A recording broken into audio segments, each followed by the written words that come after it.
Kapitulli, qëndro i qetë, sepse ata e urrejnë këtë. Qetësia nuk është mungesë reagimi. Është një formë më e lartë e rezistencës. Në një botë që ushqehet me kaos, me shurma, me provokime, më e forta që mund të bësh është të qëndrosh i qetë. Jo i dorëzuar. Jo i nënshtruar. Por i vetëdijshëm. Sepse kur je i qetë ndërsa gjithçka rreth teje përpiqet të trazojë, ti i heq armikun nga loja e tij. Nuk i luan më sipas rregullave të tij, dhe kjo e çmend. Ata duan të shohin të shpërthesh, të humbasësh kontrollin, të bëhesh njësoj si ata, i tërbuar, i nxituar, i verbër. Sepse vetëm atëherë dinë si të luftojnë.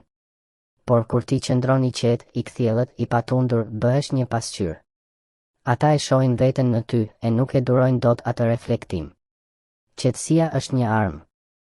Një nënshkrim i heshtur mbi çdo përpjekje për të ulur në nivelin e tyre. Është shenja që ti ke kaluar përtej fjalëve, përtej reagimeve të pavetëdijshme. Ti e di kush je. Dhe kjo i tremb ata.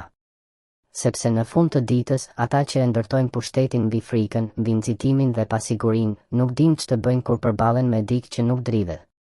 Që nuk përgjigjet sipas skenarit të tyre.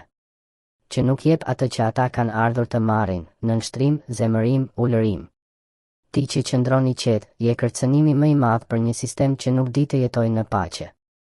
Dhe pikërisht për këtë arsye duhet të vazhdosh të qëndrosh.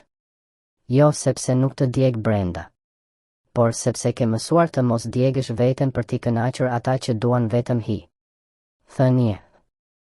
Qetësia nuk është paftësi për të reaguar. Është zgjedhja për të mos e humbur veten. Mbyllje kapitulli.